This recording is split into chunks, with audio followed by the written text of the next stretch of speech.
Welcome to The Partial Historians. We explore all the details of ancient Rome. Everything from the political scandals, the love affairs, the battles waged, and when citizens turn against each other. I'm Dr. Rad. And I'm Dr. G. We consider Rome as the Romans saw it, by reading different authors from the ancient past and comparing their stories. Join us as we trace the journey of Rome from the founding of the city.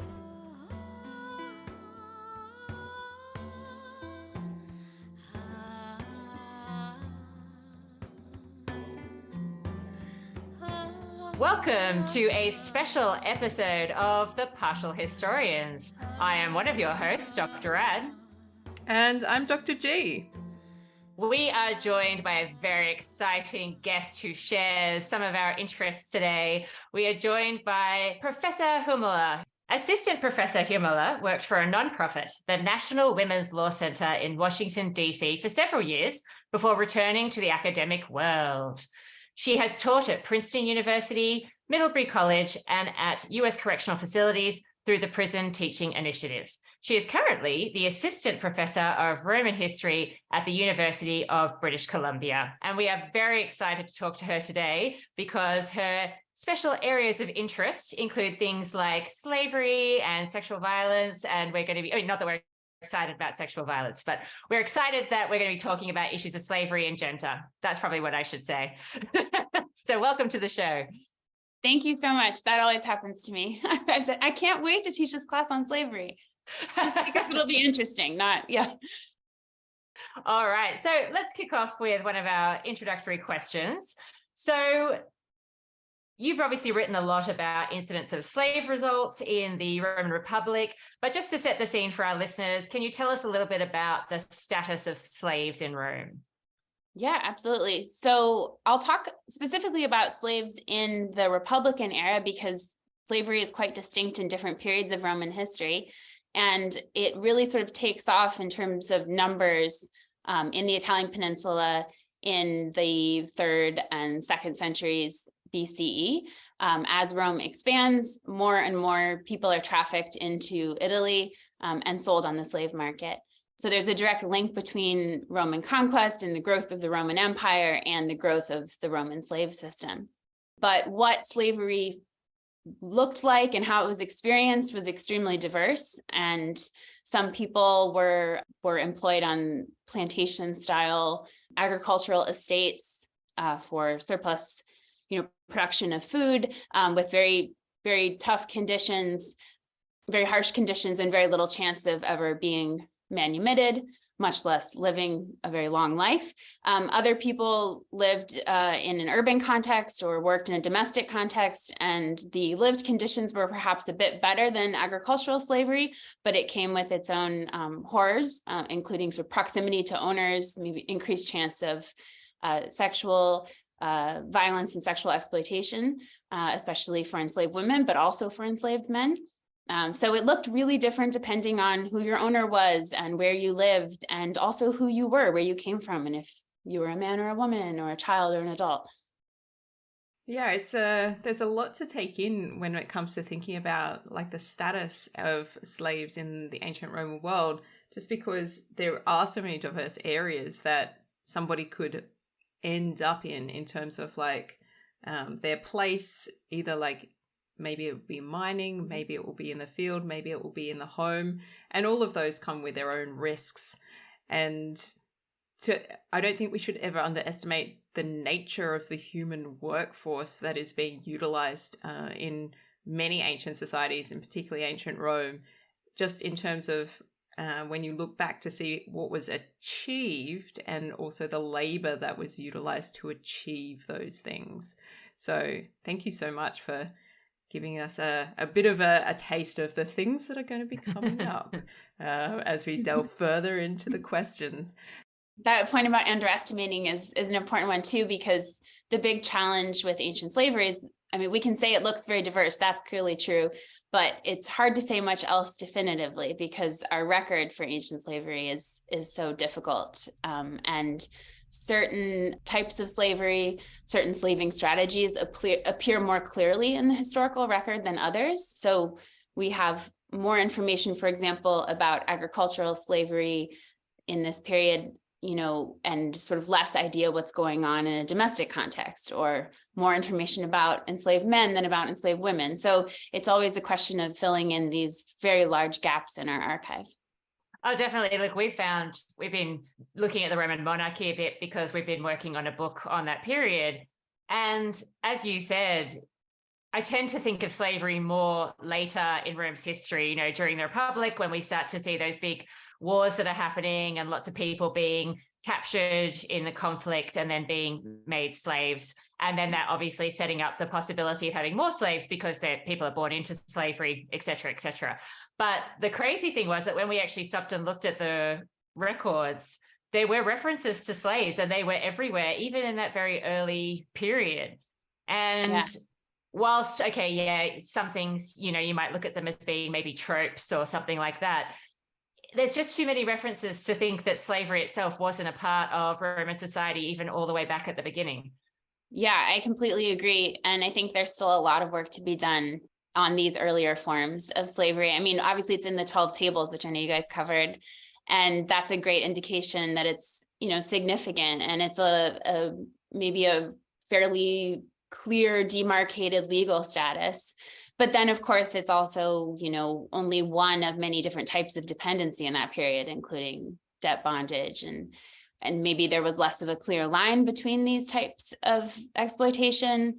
And then the other issue, of course, is that I think in that early period, maybe there are more enslaved people coming from closer to the city of Rome as opposed to from very far away. And so I expect there's a difference there in terms of the relationship of ethnicity and slavery, but I think there's a lot more work to be done.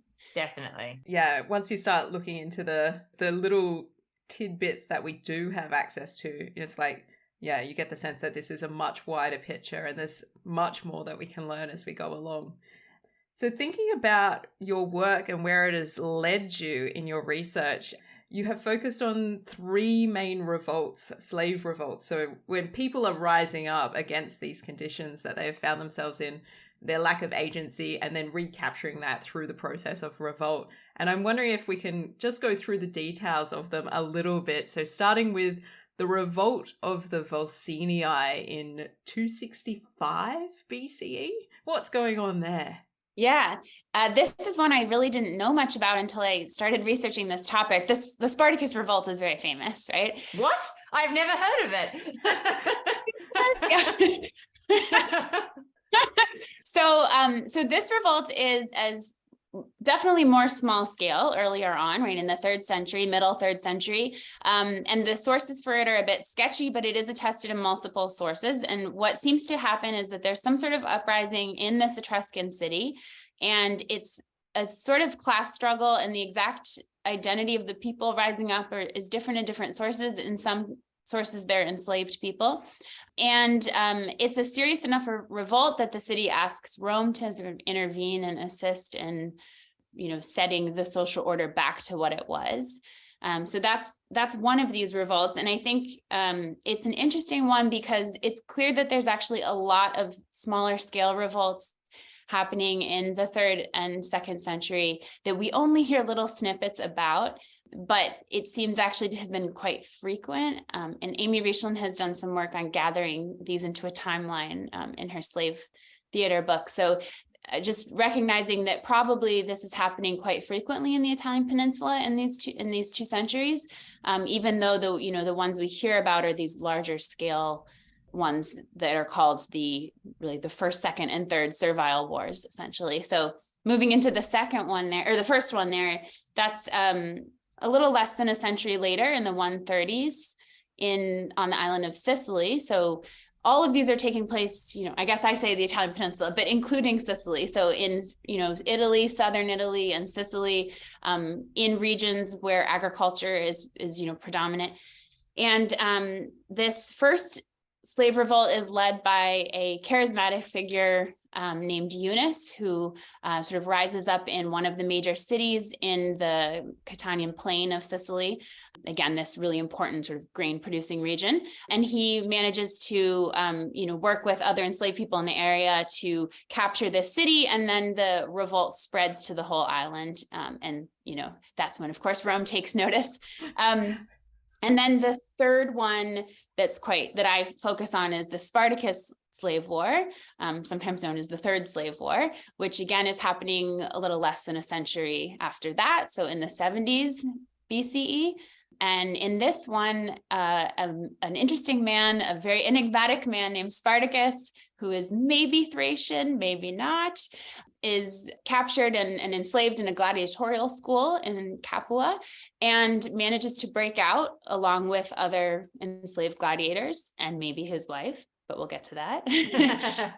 And once again, similarly to the first slave revolt, the revolt is sort of at first seen as a minor thing and not much effort is put to putting it down. And then it sort of grows in size as the rebel army starts to grow, as it encompasses other people, other enslaved people, but also maybe other free but disenfranchised people in the south of Italy. And it becomes a quite massive revolt that, the Roman army actually takes a few years to suppress.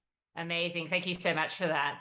So obviously there's a lot that is interesting about these slave revolts, but I believe the reason that you have focused on these ones in your article was that these revolts involve violence, and particularly they are revolts that involve sexual violence. And we've got records of that. So what did you notice about the way this violence has been represented in the sources? Yeah, so these revolts came to my notice because I am currently working on a book project on the sexual exploitation of enslaved people. And what I noticed in these revolts is that one of the types of violence that the enslaved rebels are said to direct at the free people, and particularly at their enslavers, is sexual violence. And so I was interested in looking at sort of how that manifested itself. Not so much to understand what happened during these revolts, but instead to understand from the perspective of these free writers, what did they think enslaved people wanted to rebel against? What kind of violence did they think they wanted to inflict on the masters? Understanding that this is essentially a sort of role reversal where the enslaved people are said to inflict the types of violence that they themselves have experienced as slaves. So I thought this could tell me something about the conditions of slavery. What I found when I looked at the sources is that there's actually lots of different types of sexual violence that are inflicted on free people in these revolts, but it's all directed at free women. And so what we see is that the slave rebels are said to commit acts of rape and other types of sexual outrage. Essentially, it's very vague, to free matrons and to free virgins, and that these are done in front of their husbands or fathers.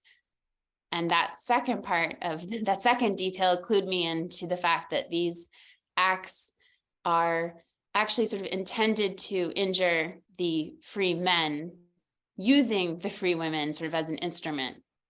And so that's what I became interested in through studying these, is the way in which these enslaved men are sort of claiming the privileges of free masculinity in the revolts. Yeah, this is a really interesting aspect and insight into Roman sexuality, isn't it? Because this ties back into these ideas about the power that is thought to be inherent from a Roman perspective in sexual encounters, where it's partly to do with the gender of the people involved, but it's also partly to do with how you place yourself in the patriarchal hierarchy of Roman society. Who gets to do who to what becomes super important for being able to know exactly where you sit socially, not just sexually.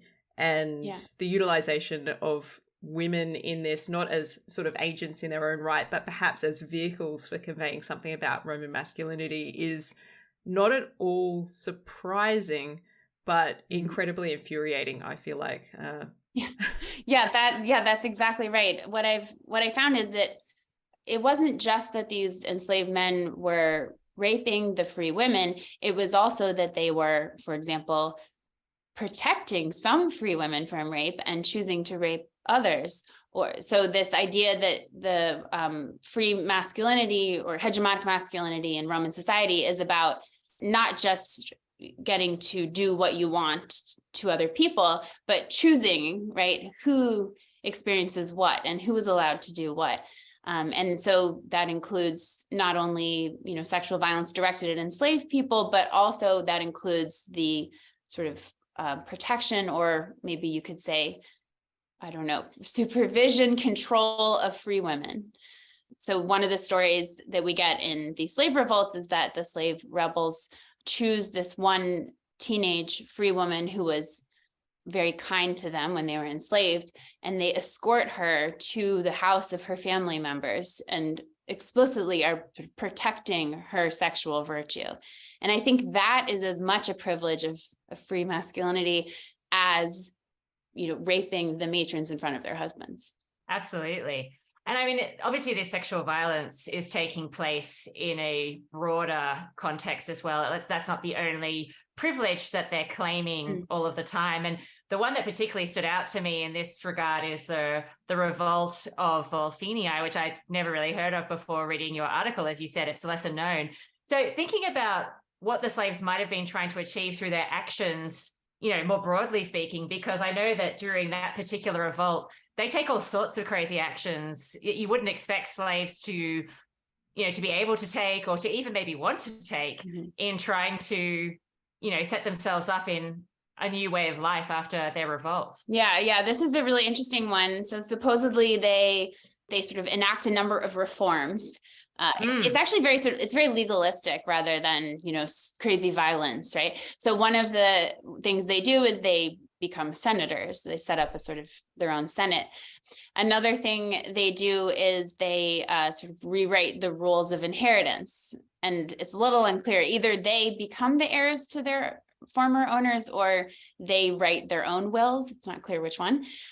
And then they also rewrite the rules of stuprum, which is illicit sex in Roman law. So this is technically happening in an Etruscan city, but extremely Roman in all ways. And so what they say is that a free woman is not allowed to get married to a free man until an enslaved man has had sex with her first, which is just an extremely strange reform, and is again clearly linked to these ideas about what masculinity is and how to punish free men. And this is the sort of ultimate punishment, right? To make them marry a woman over whom they've had no control over her chastity or sexual virtue.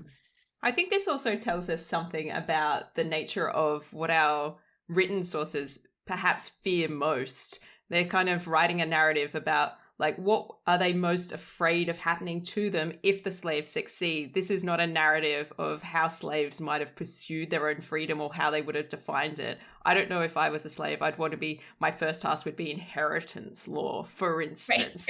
Right. Yeah, absolutely. This is like all of these sources are about what free people fear. They, I think, give us almost nothing about what actually happened in these revolts or what the enslaved people want. But yeah, what's so notable about their desires as represented in these sources is that they just want to be the free men. They want to take over all of their life and their privileges and their wives and their daughters. There is nothing in these accounts hardly about enslaved women or children, right? So the idea here is that these men, when they sort of take control of society, they want to marry the wives of their former owners.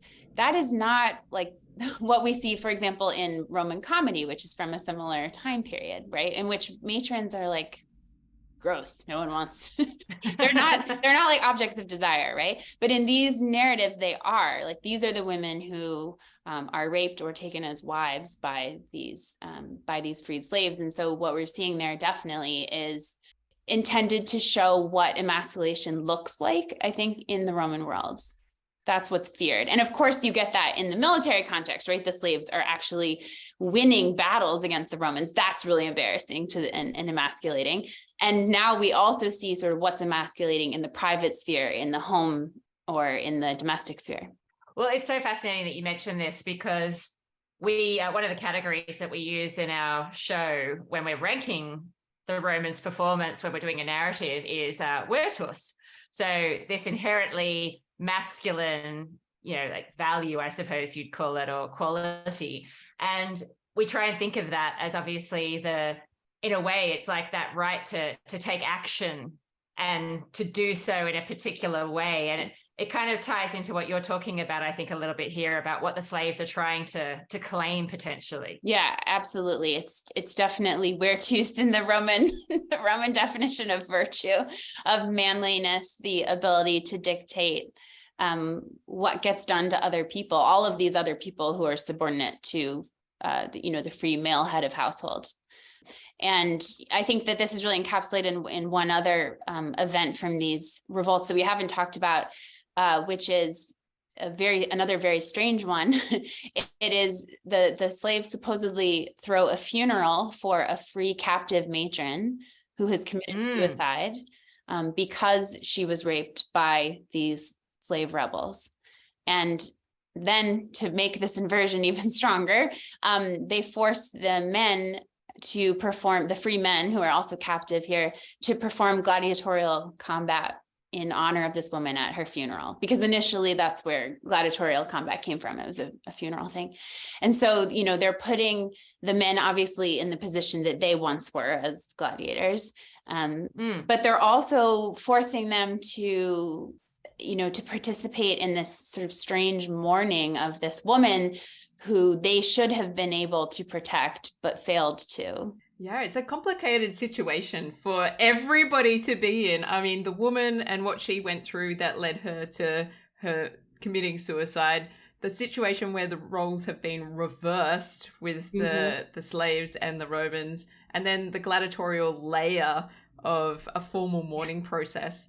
And yeah, it's such an interesting story that's so ripe for analysis. I mean, she's the woman is very much like this Lucretia figure, right? Yeah, and so that particular incident that you're talking about, I believe, takes place allegedly in the Third Servile War, or the Spartacus Revolt, whatever you want to call it. And I believe it comes from a source, Orosius, who's writing a lot later, who's actually writing in a Christian context. And I think that this kind of highlights, not that this is something that you're necessarily focusing on, but this sort of highlights, I suppose, the issues that you must encounter with the varying kinds of source material that you're working with for these sorts of incidents. Oh, yeah, that's a huge problem. When you're using a Christian source to look at sexual norms in the Roman world, it's going to be quite different, certainly than, Sallust, for example, who's, writing in the Roman Republic. The sources for these revolts, especially, as we'll go on to talk about, for, the presence of enslaved women in these revolts, or the participation of women in these revolts, they're so fragmentary and problematic. They've come down to us by chance often, and they just kind of feel like they got in there by chance. Like we weren't even supposed to know about this. Yeah. Yeah, I feel like I've got a question forming that's related to the way that women are represented in these source materials. I mean, it's partly the Orosius question, I suppose, in that sort of like that Christian framing, although I do love a good Orosius. He does a lot of things that we don't get to pick up elsewhere.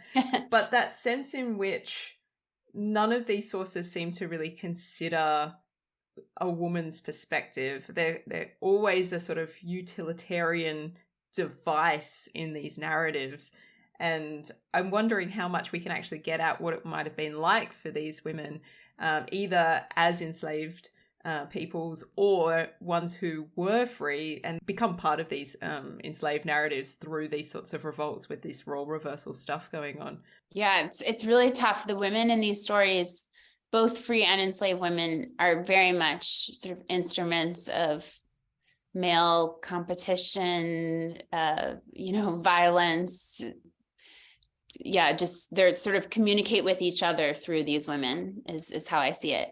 And that's true of the free women and the enslaved women. So when it comes to trying to understand their experience of revolt, their role and participation in it, we kind of have to work against what our sources are doing frequently. So that's kind of a project I'm working on now, is trying to understand the role of of women in these revolts. It's quite clear that there were women present in all of these revolts, enslaved women present in the revolts, because they kind of creep into the sources just occasionally. So you just get these sort of casual asides about them, which are very tantalizing. And then, so I'm trying to sort of use each of these very, casual references and, focus in on it and try to unpack what it can tell us about women in these revolts. So we could go through a few of them if you'd like, because they're really fascinating. Look, I'm really hoping that this is the part where you're going to bring up the women who apparently separated themselves from the Spartacan army because they were menstruating. Exactly. My favorite example. We have excitingly, we have two references to this one incident, probably the same incident, where these two women are separated from the rest of the Spartacan army. They're on a hill of sorts, and they're doing something on that hill. And from the vantage point of the hill, they see the Roman army approaching, trying to stage an ambush, and they sound the alarm, and the ambush fails. So what's so interesting about this source is that, or this incident, is that the two writers who record it record different reasons for why the women are up there. So Sallust, who's writing in the Republic, tells us that the women were ad menstrua solvinda, which is a phrase used in other texts in reference to menstruation, but it basically means like carrying out their monthly things, duties, rituals. Women's business. Women's business, exactly. Just up on the hill doing women's business. We don't want to get too detailed about it, but yeah. No. And then Plutarch, writing later and probably looking at Sallust, says that the two women are up there sacrificing or carrying out some sort of religious ritual. These things aren't mutually exclusive, of course, right? They might be carrying out some sort of monthly ritual.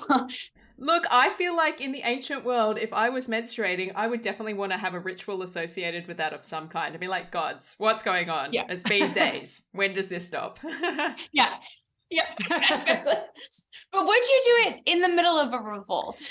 Yeah, like it's tough. And it's like, if you hang out with the revolt and you're down on the ground and it's happening and the men are turning to you being like, are you wounded? And you're like, I am. That's definitely what's happening here. Like, the enemy is nowhere near us and there is definitely a situation. I don't know what to tell you.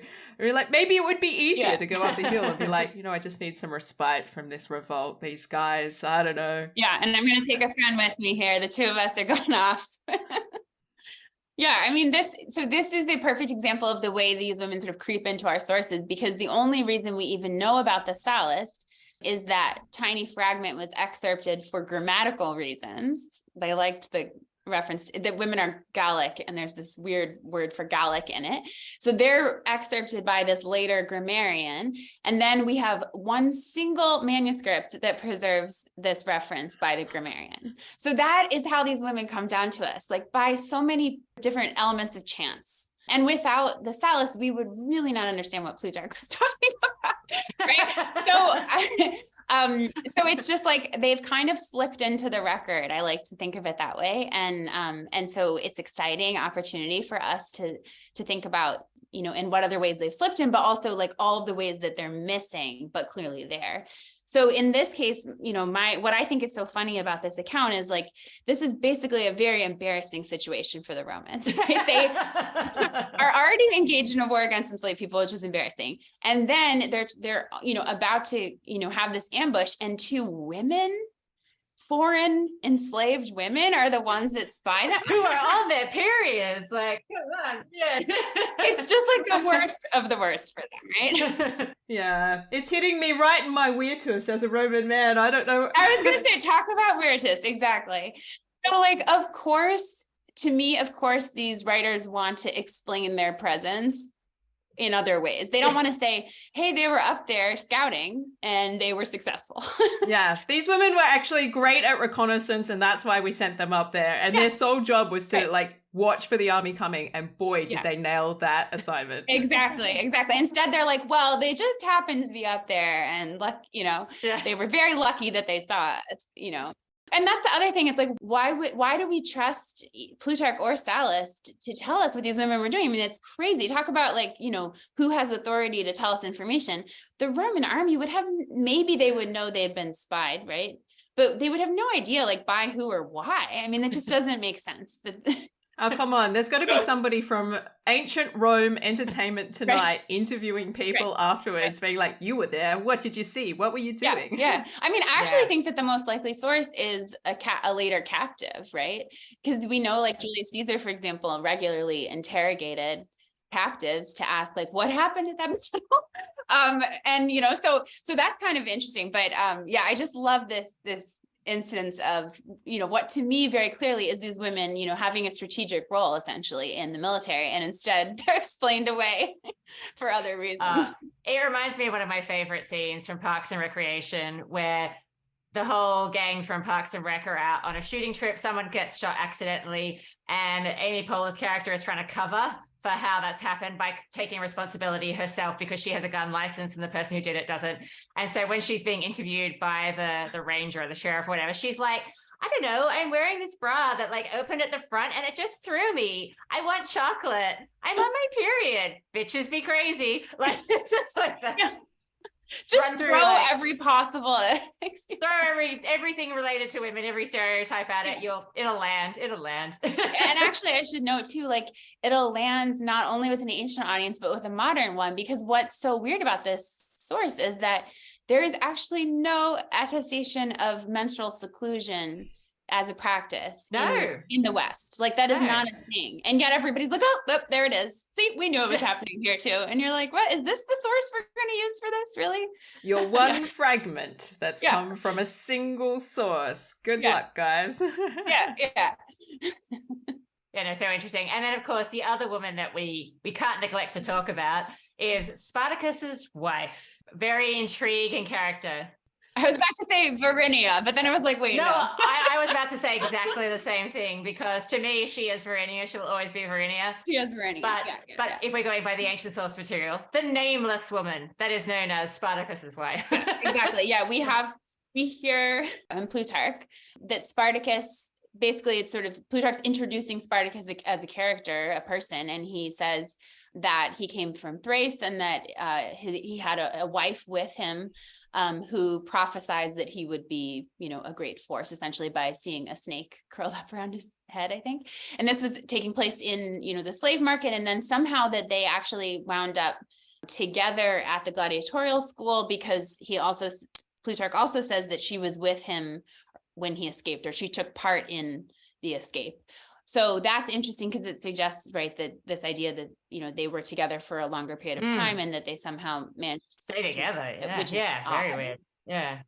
I think that fact especially has attracted a lot of attention and made them like kind of it's a good opportunity for a romance, essentially, for a story, right? Because it's such an interesting, unusual detail. Absolutely. And she's become so much a part of Spartacus's legend, I suppose, in subsequent interpretations as well. She's been really fully fleshed out, but we have so little about her, apart from the fact that she might have been like some sort of prophetess, and that she managed to stay by his side, which just seems so unlikely in given what we know about slave auctions and gladiatorial schools. It just seems so weird that they would still be together. This whole episode is we're like, no, that didn't happen. Here's the evidence. Exactly. It didn't happen.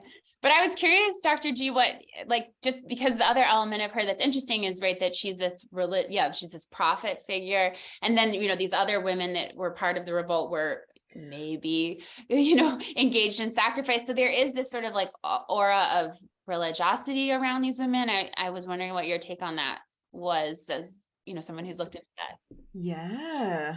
Look, I think it's really fascinating the way that when women crop up in narratives, it's one of the ways that's acceptable for them to do so is through the practice of ritual.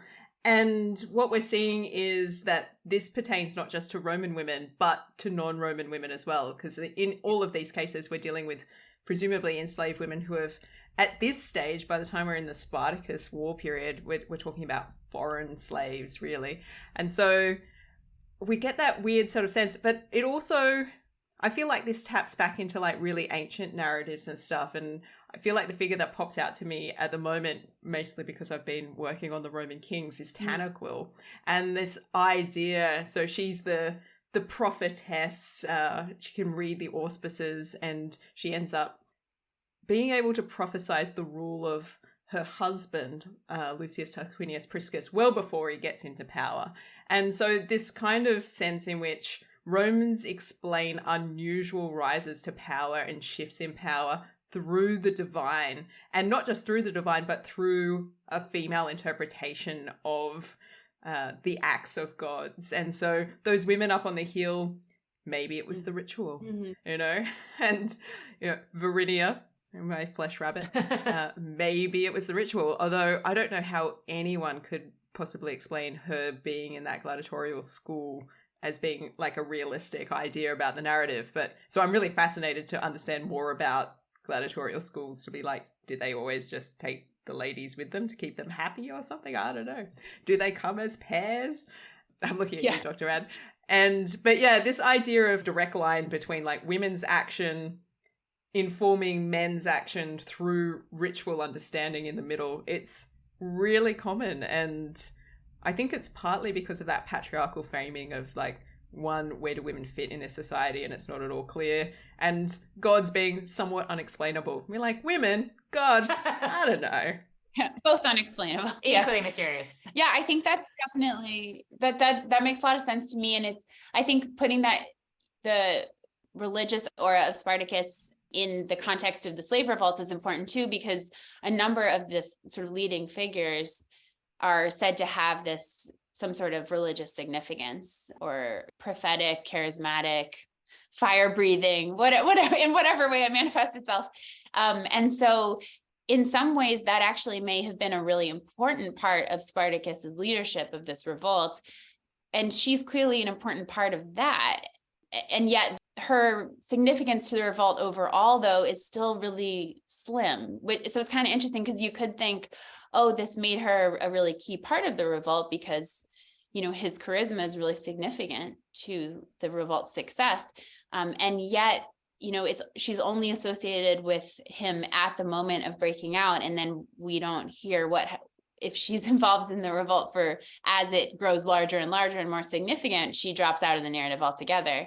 So it kind of minimizes her role by placing her at the very beginning, even though there's a possibility that prophecy was actually really significant to the revolt. And it also helps, I think, from a Roman perspective to really explain why things don't go their way.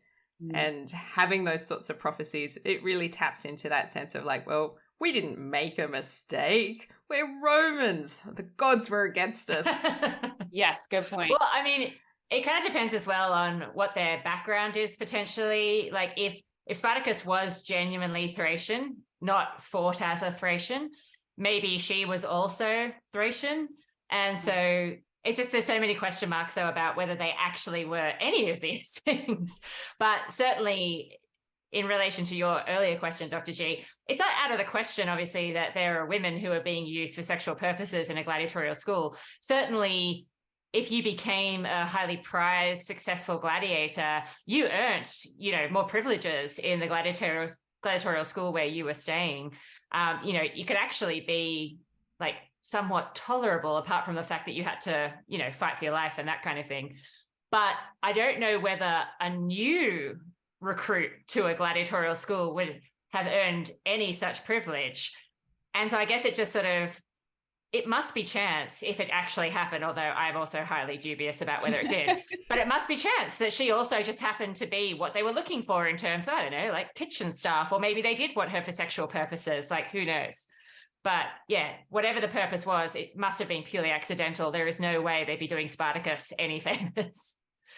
Yeah, and especially the way it's represented in Plutarch is that they are captured together, right? They come from the same place, and then that's why they're together in the slave market, and then it's like almost like they're bought in a lot. Exactly, yeah, and that's very possible, you know. Yeah, but it does seem a little weird for a gladiatorial school to be like, yeah, men, women, yeah, whatever, we'll take them all. Yeah, because this is before the time when it's common for women to be fighting in the arena. So she wouldn't have been bought for that purpose. So yeah, strange, very strange. Yeah, but ripe for fictionalization, right? Yeah, well, that's just it. I was thinking, like, I spent a lot of my academic career being like, where is Varinia? Why isn't she more prominent?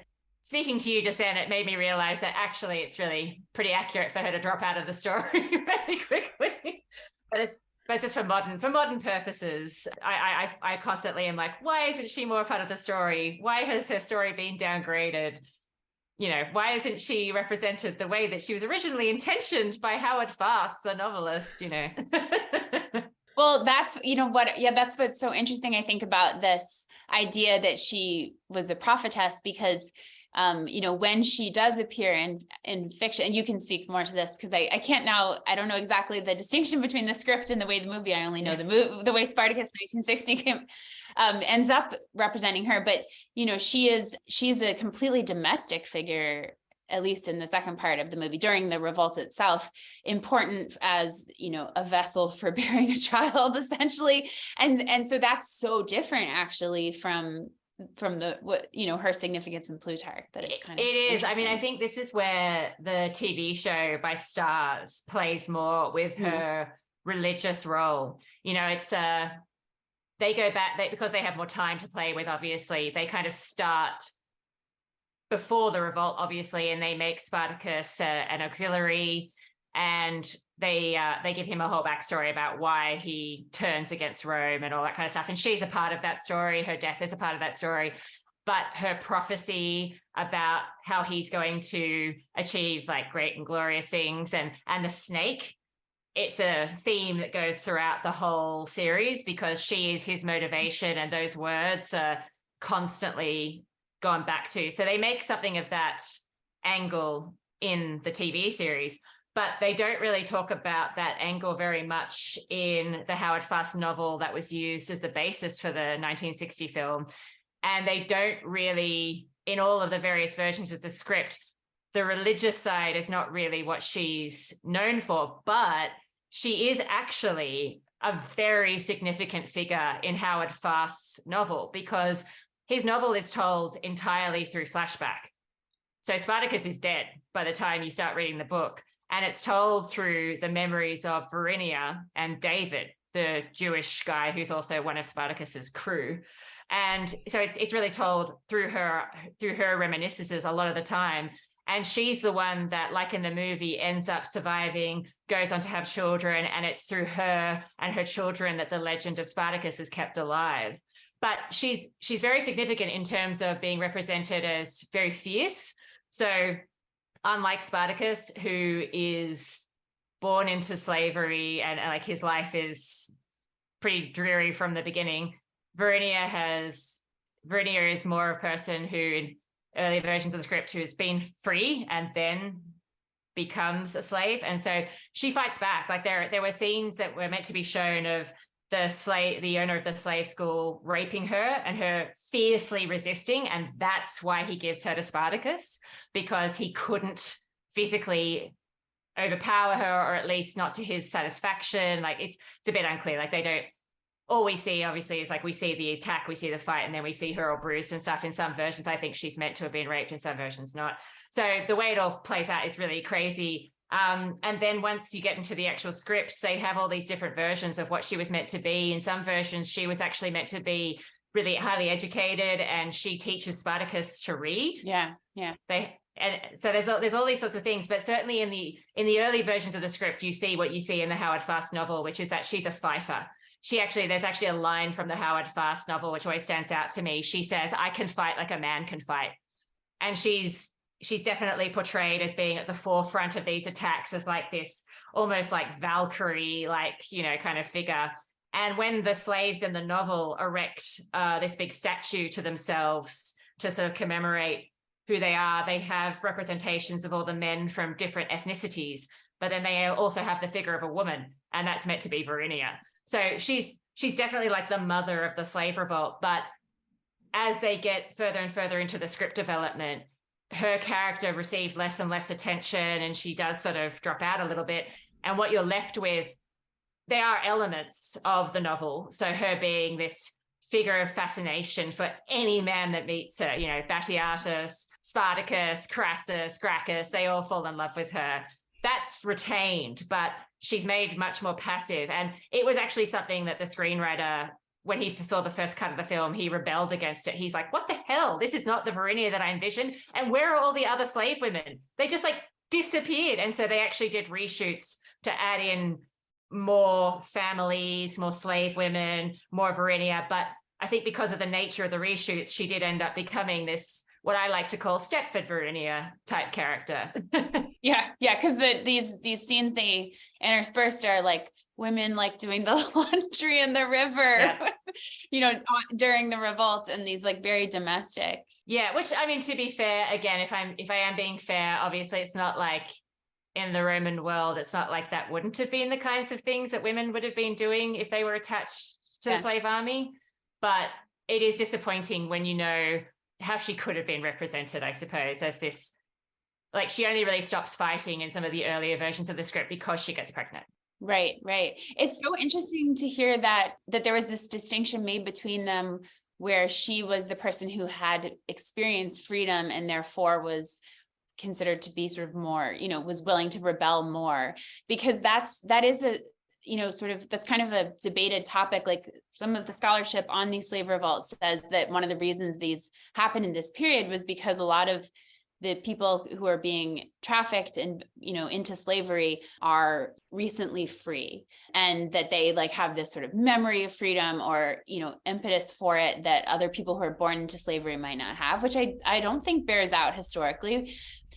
I've also recently published an article that argues that you know, many of the people who are enslaved in conquest were already enslaved in other, you know, contexts, right, in other cities, because they're the people who are most likely to be trafficked, to be taken captive and trafficked. A lot of the male, you know, free combatants are killed, and it's women, both enslaved and freed, and enslaved men, elderly people, that are the ones who are taken captive. And so I think just because these people are recently sold in, you know, Italy or Sicily, that doesn't mean that they were free in their lifetime. No, necessarily. Nor does it mean that you would like be more, you know, willing to revolt necessarily, I think. Some of this must be about like, what are the suitable conditions for a revolt to take place? Like, like there's the moment of becoming enslaved, whenever that might happen, whether you're born into slavery or whether you're captured and you have this understanding of freedom. But I think it would be very naive to assume that people born into slavery don't have an idea about freedom. Yeah. What conditions would permit a moment where you're like, okay, this is the time to stand up and take that risk, because it is a risk. Yeah. Look, I think it has a little bit to do with a quirk of Howard Fast's novel. So Howard Fast was attracted to write about Spartacus because of the connection with the revolts or attempted coup that took place in Germany in 1919. And he started looking into Spartacus, and he decided that he was going to make Spartacus someone who was born into slavery and someone who'd worked in the mines most of his life. Now, anybody who knows anything about slavery, whilst we might not know anything about Spartacus' backstory that we can definitively prove, I think it's safe to say we all know that slaves in the mines do not live for really long periods of time. So the idea that he would have somehow been a slave working in the mines, like basically his whole life or something like that, it doesn't make sense. But it's something that they played with, I think, in the various versions of the movie, in terms of making Spartacus someone who was born into slavery. They had all sorts of different ideas about how they were going to start the movie. They weren't always going to start in the mines like they do. But yeah, either way, I think it's a quirk from Howard Fast, which is probably one of his less credible interpretations of the material. That's really interesting. Do you think that there was that, you know, why did he want him to be born into slavery? Was it this idea that he had to be slowly shown another way to live? I think that was part of it in a way. Part of the thing about Spartacus is that he learns from other people. Like he learns from people like David the Jew, who he comes into contact with. But I think it's meant to be his nature.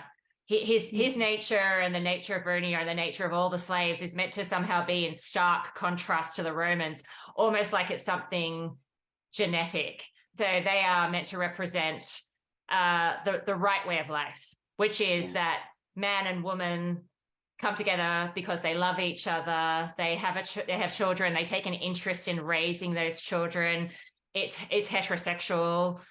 And the Romans, on the other hand, everything's perverted. So they might not have children at all. If they do, they're not interested in them. They're not interested in family life. That's not their thing. They take part in all sorts of twisted sexual practices. Now, I say that in the sense of a 1950s context, which for a 1950s context involved homosexuality, but also incest. And the women choosing which gladiator to watch. that kind of thing, exactly. So everything about them is meant to be like kind of impure, debauched, deviant, whereas everything about the slaves is meant to be much more pure. And I think that's, and it's also because he's offering a commentary. I mean, he was a communist. He's offering a commentary on the way that industry and business contributes to this corruption of the soul. So he has actually like some quite lengthy passages where he talks about, I think it's Crassus's perfume business. Because you do. But yeah, so it's meant to be about obviously like the way that wealth works in each society and what each society is valuing and how they're treating workers and the class system. It's all of these kinds of things, which is why the slaves are meant to be kind of more pure. And the way that they erect the statue, it's obviously very like Soviet Union in terms of, you know, putting up that kind of imagery of themselves. We need a monument. Quick, somebody. Yeah, basically. And that actually works really well with those scenes from the movie then, where there's these kind of, it's sort of like this idyllic pastoral existence. Like they're engaged in the middle of a revolt, but they're like, you know, taught like singing around a fire and out in the fields. And well, and that's very much how Howard Fast had envisioned the slave society as being like fairly, it is like proto-communist, you know, that's exactly how he envisages everything working. Even the way that he imagines men and women coming together, women are supposed to be able to choose their sexual partners. They're not just like claimed by another gladiator or another man just because, well, we're out of the gladiator school, but you're still a woman and I still get to say what you do. He still has this vision of people being able to choose, and that includes women being able to choose who they cohabit with and who they have sex with. It's part of their whole... As long as it fits the heteronormative status quo. As long as it does that, yeah. Great.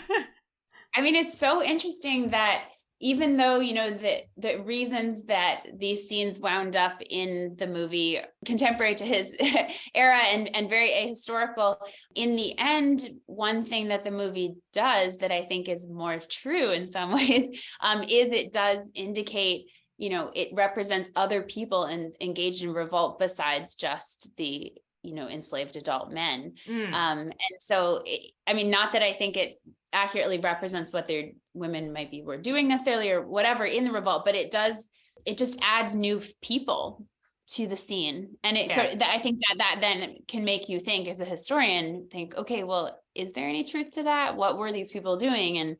And this, you know, goes beyond just the experience of enslaved women too, just to think about when, you know, these rebel armies are, you know, moving up and down all over Italy, and what is the experience of everyone in this context of revolt, right? The people who are in the town where the rebels arrive, in the rebel army. This is obviously something that's going to affect, you know, everyone in society. Absolutely. But we don't often consider, right, everyone. Well, definitely, as you said, the Spartacus slave revolt does manage to last for a couple of years, and therefore we know that there are women as part of this collective that have gathered behind Spartacus and the other slave leaders. It is certainly not out of the question that people are having sex, women are getting pregnant, women are giving birth, you know, like it's not out of the question that is happening. Or that families joined it to begin with, because, you know, we know that what's happening on these agricultural estates, that although the writers tend to talk mostly about enslaved men on these estates, historians have done work already to reveal that women were absolutely there and children were absolutely there. Exactly. They're just not the focus of the agricultural treatises, right? But so, in that case, are they, what is their relationship to these revolts as the rebels move through? Are they joining? Are they assisting their owners in hiding them, right? They have to make choices, essentially. There's no way to stay neutral. And I think, that does come out of the narrative, the ancient narratives, right? There's a story in the Spartacan revolt where the slave rebels enter a town, and it talks about how many in the town were sympathetic allies to the slaves. And basically people had to make a choice whether they were going to reveal where their masters were hiding or help them hide, right? It was not a possibility to remain neutral. Yeah. So then we have to think, okay, so then what is the experience of revolt like for all these people? Yeah, and that's something that was toyed with there were actually 2 Spartacus movies that were going to be made based on 2 Spartacus novels that came out around the same time, all early 20th century. So we had the one by Howard Fast, which becomes the Kirk Douglas movie, and then we've got the one by Arthur Koestler, which was meant to be made into a Spartacus film called The Gladiators, but didn't end up happening because of Kirk Douglas's project. But there's an interesting crossover with these, which is some of the stuff that I've looked at, where the director of Spartacus 1960, the Kirk Douglas project, Stanley Kubrick, became interested in the novel by Arthur Koestler, which was meant to be the basis for the other film. So there's all sorts of weird crossovers between them. But certainly in the novels, in the various versions of the films, there are scenes that were toyed with about the slave men having conversations about, look, these women and children and old people are slowing us down. Like, what are we going to do about this? And so they have toyed with these sorts of questions about how do you actually deal with the revolt. And certainly there certainly were going to be scenes, and other movie, I can't actually remember which one at the moment, I'm pretty sure it was Spartacus 1960, where they actually had conflict between the slave leaders over the question of whether they actually just welcome anybody or whether they only welcome those who can fight. So thinking about this situation for the slave revolt and their organization, isn't this presumably just as problematic for any kind of armed force? Like, logistics in the ancient world depends on the people, and you've always got this sort of presumably entourage that has men and women in addition to the fighters themselves, in which case you're possibly, if you're on a significant campaign, there may be births involved there as well. And it's like, an armed force is not just dudes wandering around with their swords out just waiting to reach the battlefield, I don't think. And so this logistics issue that the slaves are facing is presumably the same kind of logistical issue that the Roman army proper might also be facing, conceivably, in different points in time. I think so. I think the difference is that obviously the Roman army is supposed to be helped by the state. They've got this additional backup of maybe they're helping with food supply, depending on where they're fighting, of course. But logistically, there's like backup. Whereas I suppose for a slave rebel force, they're constantly having to look out for potential attack, people turning on them. And I guess they're not necessarily going to have like a bunch of trained fighters, whereas the Roman army presumably has a reasonable amount of men who have seen battle or have been trained, or and maybe not supply lines. It's just kind of a wandering force. I think you're right, though. I think you're right that is an issue because there is quite a lot of concern about camp followers, as they're called, and marriage bans, right? Like there are attempts throughout Roman history to sort of control that side of the army, and like concerns about that slowing them down and messing with discipline as well. Yeah. And I think, to be fair, although I'm really speaking off the cuff here because it's been a little while since I've looked over my material, but I have a feeling that part of the arguments in at least one of the scenes they imagined was actually about, do we accept fighters? So we're sick of accepting agricultural workers, whether they're men or women, who are coming to join us, because they imagine that there's, a core group of gladiators who know how to fight. And so I think it was partly about that some of the time, more their training than their gender or their age. But they also played with those questions, obviously, of children and the elderly and women in particular slowing people down. But yeah.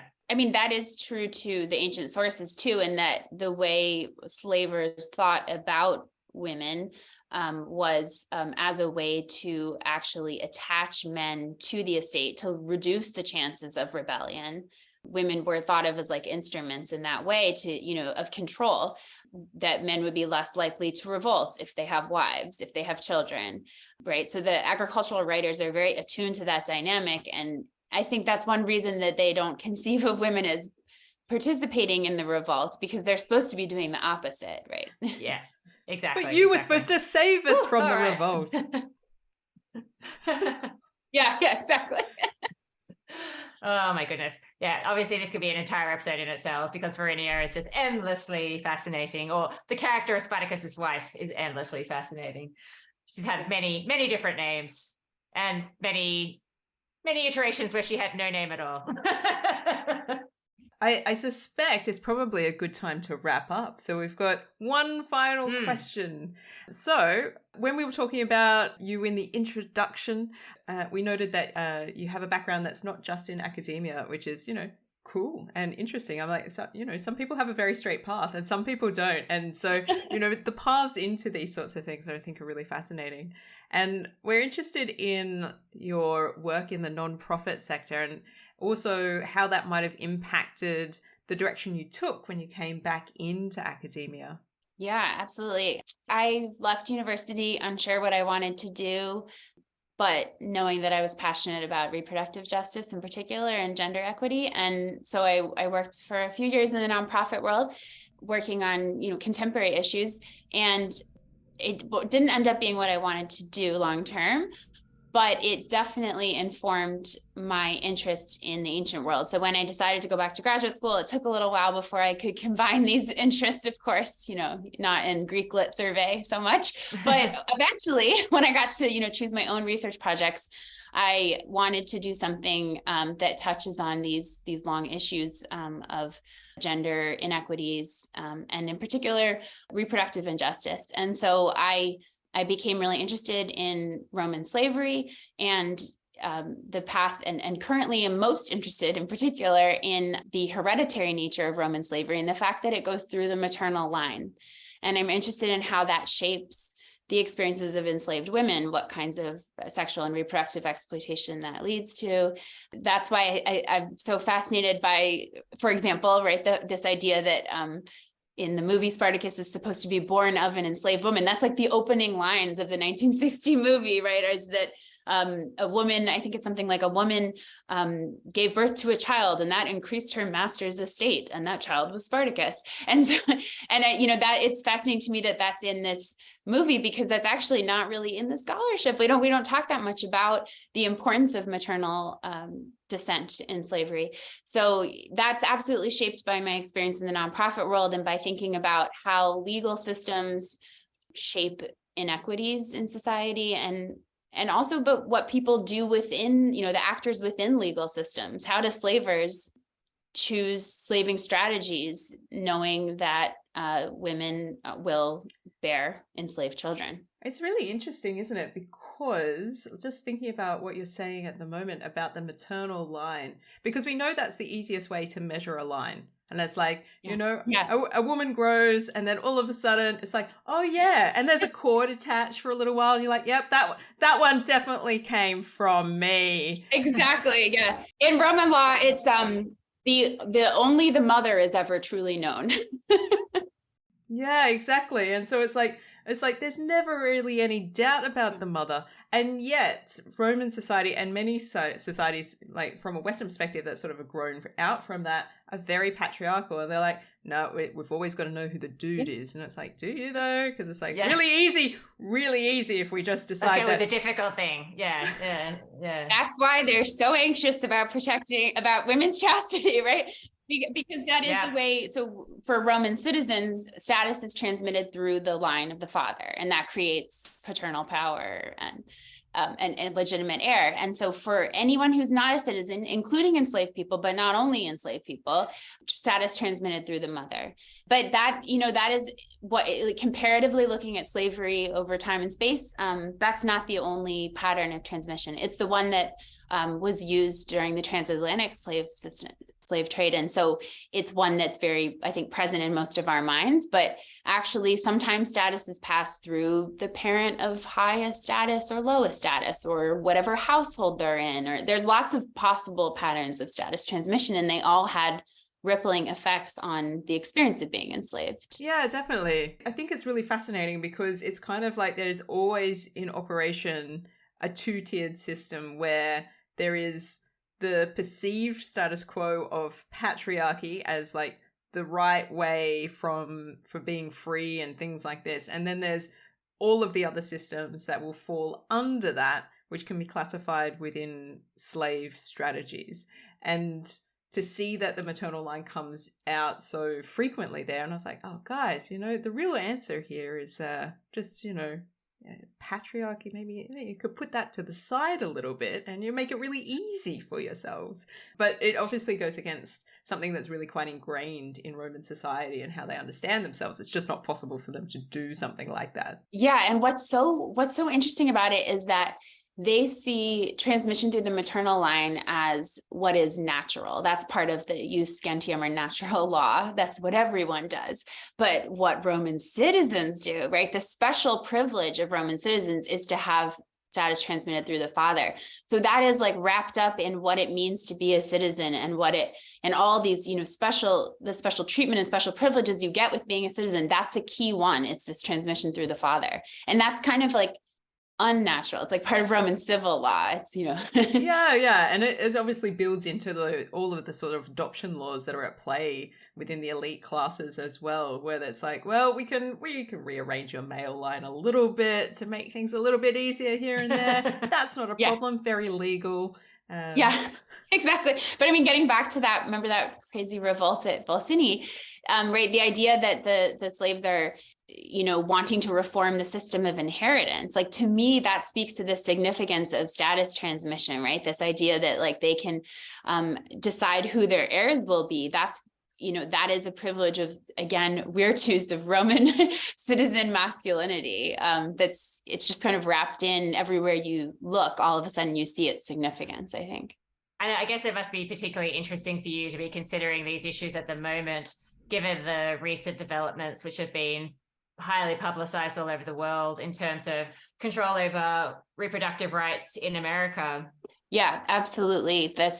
I would say that my present day informs this work in many different ways. It informs my work because while I've been writing this book, I've had 2 children. And so I've thought a lot about what it means to be a mother, how we can, think about that over time and space, what reproduction looks like in different political contexts. Now being in Canada, I'm in a very different political context than how I grew up in the US. Very relieved not to be there right now with the current climate and the current loss of reproductive autonomy for women there. It's hard for me to imagine myself being there or putting my 2 daughters there, right, bringing them there. And so that all of that informs the way I look at the past. Definitely. Well, we might wrap up on that note, but we hope very much that by the time we talk to you the next time, because I'm sure that our research interests will cross paths again, that maybe the situation, let's call it, over there has changed so that people have more rights rather than less. Thank you so much for taking the time to sit down with us. We really appreciate it, and such a fascinating topic of conversation. Thank you. Absolutely. Before we sign off, would you like to say anything about publications or where people can find you and your work? The best place to find me would be at my university website, so University of British Columbia, and you can search my name. I have a few recent articles out on these topics if you're interested in. One that's, I think, particularly accessible is in the Journal of Roman Studies, and it follows one woman's story, one woman who was enslaved and then freed to marry her owner, and then ended up leaving him, a sort of form of rebellion, and was cursed for it. So it's a really interesting personal story that I think helps you maybe sort of connect on an emotional level to the past. So that would be the one I would recommend. Well, I think we've got our next podcast collaboration topic. Thank you so much for joining us today. Thank you.